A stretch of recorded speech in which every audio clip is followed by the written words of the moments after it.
Assalamualaikum warahmatullahi wabarakatuh. Perkenalkan, nama saya Fathia Farhania Miftah dengan NIM 21515040111101. Nah, saya dari kelas TPSI-E dengan dosen pengampu Pak Fajar Pradana. Nah, di sini saya akan menjelaskan proyek akhir saya untuk tugas individu. Sebelumnya saya share screen dulu.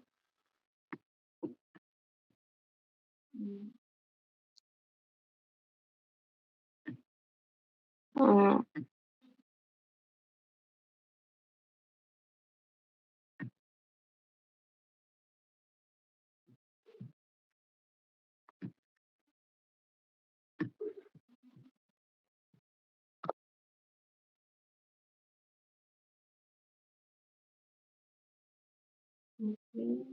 Oke, sudah muncul ya. Oke, jadi di tugas kali ini saya akan menjelaskan mengenai penerapan deployment dan evolution terhadap platform Traveloka. Nah, untuk latar belakangnya sendiri, jadi implementasi, evolusi, dan deployment dalam perangkat lunak perusahaan ini merupakan aspek yang penting karena bisa berpengaruh terhadap kesuksesan perusahaan. Nah, karena itu dengan merilis fitur dan pembaruan baru dengan cepat dan efisien kepada penggunanya, perusahaan ini dapat meningkatkan kesuksesan mereka. Namun, ada beberapa proses ini yang dapat menghadirkan sejumlah tantangan dan peluang. Nah, salah satu tantangan yang dihadapi perusahaan saat mengimplementasikan evolusi dan deployment adalah kebutuhan untuk menyeimbangkan keinginan untuk menghasilkan inovasi yang cepat dengan kebutuhan akan stabilitas dan keandalan. Jadi kayak di satu sisi itu perusahaan harus dapat dengan cepat merilis fitur dan pembaruan baru kepada penggunanya biar kompetitif dan adaptif. Jadi kayak mengikuti pasar. Semakin teknologi berkembang, kita juga semakin menyesuaikan. Tapi di sisi lain, jangan sampai inovasi ini mengganggu kenyamanan pengguna yang selama ini sudah menggunakan aplikasi. Misal dengan adanya fitur ini, ternyata menjadikan server platform ini semakin lambat.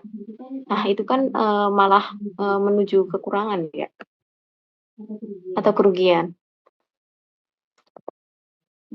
Nah, tujuan dari tugas akhir ini adalah agar kita mengetahui penerapan evolusi dan deployment terhadap software untuk perusahaan. Nah, dengan kita bisa menerapkan evolusi dan deployment ini, nantinya diharapkan dapat meningkatkan efisiensi dan efektivitas proses pengembangan software. Nah, terus juga dapat memastikan bahwa fitur dan pembaruan baru dirilis ke pengguna dengan cepat dan efisien. Juga kita dapat membantu meningkatkan kualitas dan keandalan software dengan melakukan otomatisasi proses penerapan. Perusahaan dapat mengurangi risiko kesalahan dan cacat. Jadi dengan kita melakukan evolusi dan menerapkan deployment dan evolution ini, kita dapat membantu memastikan bahwa produk akhir berkualitas tinggi dan memenuhi kebutuhan pengguna atau pelanggan. Lalu berikutnya ke kajian teori. Oke, di sini terdapat definisi SDLC. Nah, SDLC atau singkatan dari Software Development Life Cycle merupakan proses yang digunakan untuk mengembangkan perangkat lunak dari tahap perencanaan awal hingga penyebaran akhir dan pemeliharaan perangkat lunak. Nah, SDLC ini adalah bagian penting dari proses pengembangan perangkat lunak karena dapat membantu memastikan bahwa perangkat lunak dikembangkan dengan cara yang konsisten dan terstruktur. Nah, dengan SDLC ini juga kita dapat mengidentifikasi potensi masalah dan risiko di awal proses sehingga dapat ditangani sebelum menjadi masalah yang semakin besar. Dengan kita bisa melakukan evaluasi ini, kita dapat mengembangkan perangkat lunak berkualitas tinggi yang memenuhi kebutuhan penggunanya dan memberikan nilai bagi bisnis alias mendapat keuntungan. Lanjut di sini ada fase SDLC. Jadi di sini ini adalah fase-fase yang digunakan untuk SDLC bekerja. Nah, tahap pertama ada pengumpulan persyaratan. Di bagian ini kita akan mengumpulkan informasi dari hal-hal yang dibutuhkan dengan melakukan survei atau observasi. Lalu bagian berikutnya ada desain.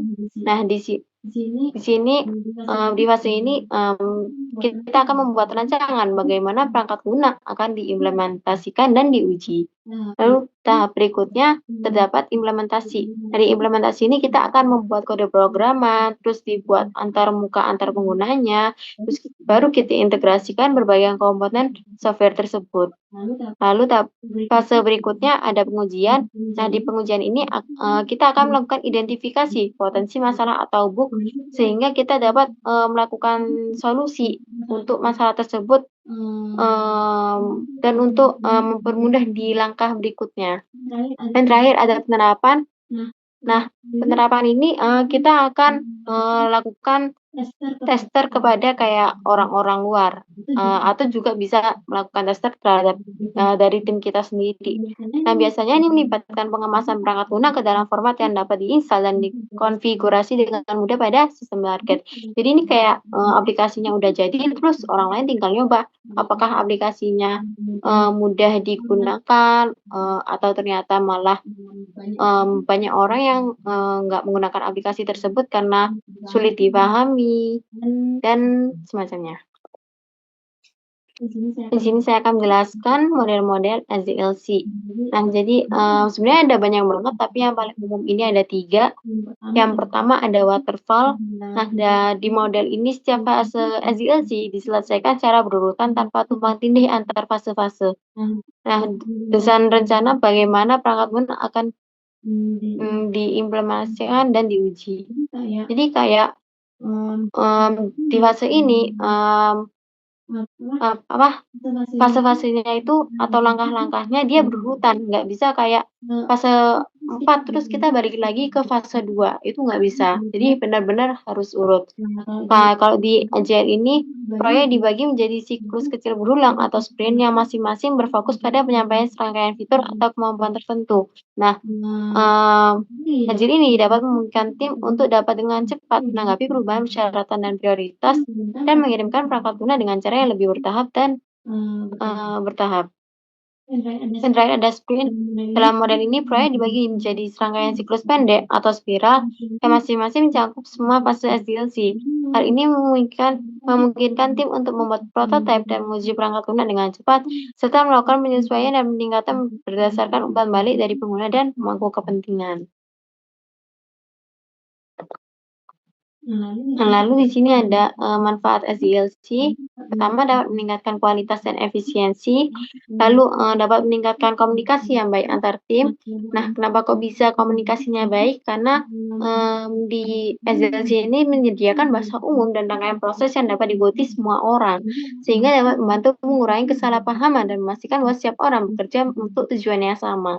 Yang terakhir, dapat meningkatkan kepuasan pelanggan. Karena dengan adanya SDLC ini kita dapat memberi umpan balik ke pelanggan ke dalam proses pengembangan. Jadi dengan adanya umpan balik ini dapat membantu memastikan bahwa produk akhir memenuhi kebutuhan dan preferensi pengguna. Hanya di sini saya akan menjelaskan Traveloka. Jadi Traveloka ini platform pemesanan perjalanan online terkemuka. Nah, Traveloka ini dalam perjalanannya sebagai platform itu harus terus berkembang dan meningkatkan platformnya agar tetap terdepan dalam persaingan dan memenuhi perubahan kebutuhan penggunanya. Sini ada penggunaan SDLC pada Traveloka. Jadi model SDLC yang diterapkan kepada Traveloka ini adalah model Agile. Nah, di model Agile ini dia itu kayak modelnya adaptif. Misal nih, ada aplikasi sudah jadi.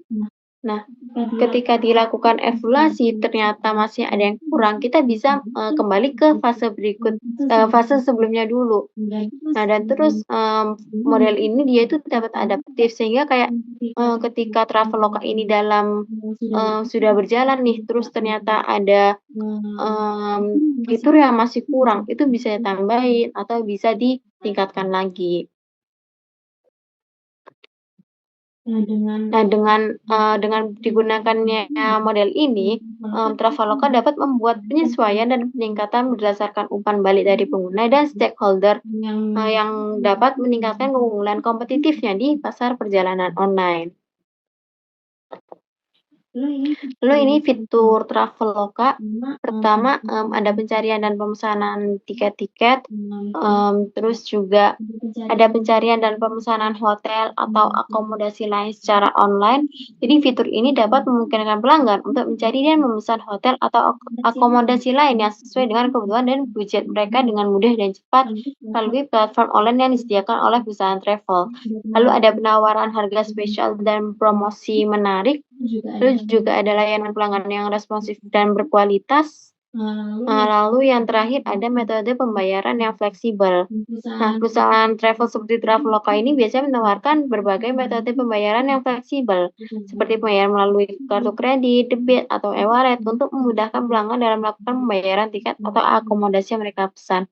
Nah, sebelumnya kan kita sudah membahas kalau Traveloka ini memakai model agile.